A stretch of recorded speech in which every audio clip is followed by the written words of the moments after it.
Buea experienced a violent Monday evening in its Mile 16 Bolifamba neighborhood, where the incident resulted in one fatality, 2 injuries, and the destruction of 4 vehicles and a motorcycle.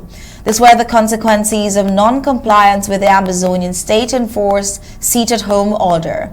Heavy gunfire shattered the evening calm in Mile 16, Bolifamba, Buea on Monday, following widespread defiance of the weekly ghost town observance. The confrontation led to the tragic death of a taxi driver, sadly, with injuries to at least 2 civilians and the destruction of 4 taxis and a motorcycle by fire. The Monday Ghost Town operation, which is a long-standing civil resistance strategy enforced by the Amazonian State Army, is observed across Amazonia as a powerful symbol of non-violent protest against the ongoing occupation by La République du Cameroon. It is not merely a day of silence, but a weekly expression of a people's resolve to reclaim their sovereignty through collective civil disobedience. However, certain neighborhoods, such as Mile 16 in Buea, have increasingly become notable outliers in the unified stand. Despite the symbolism and strategic intent behind the ghost town action, portions of the population, either out of fear, economic desperation, or covert manipulation, continue to violate the directive. This defiance is not occurring in a vacuum. Eyewitnesses' accounts confirmed that gunfire erupted in the vicinity of Mile 16 Mall, which is a zone that has seen repeated flare-ups since the Amazonian War escalated in 2017. Amateur footage captured scenes of destruction, with vehicles ablaze and civilians fleeing for safety. Unconfirmed reports indicate that a bike rider sustained a gunshot wound to the leg, while another individual gravely injured. A taxi driver tragically was caught in his vehicle as it went up in flames and did not survive.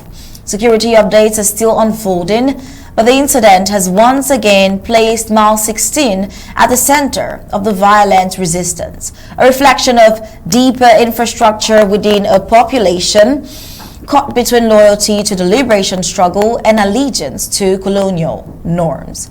Well, according to reports, the growing pattern of ghost town defiance in specific zones is not organic. It instead appears increasingly tied to a broader psychological and economic warfare strategy employed by the colonial regime through indirect incentives, disinformation campaigns, and targeted intimidation. The occupier seeks to erode the spirit of resistance, turning civilians into unwitting tools in the dismantling of their own movement. The disregard for ghost town is not merely a matter of civic inconvenience. It has become a subtle yet dangerous form of collaboration, a breach in the wall of collective civil protest that empowers the colonial narrative and undermines Amazonia's unity in purpose. Well, as one local resident noted off record, they have made it seem like sitting at home is cowardice, but showing up and pretending life is normal is what's truly betraying us.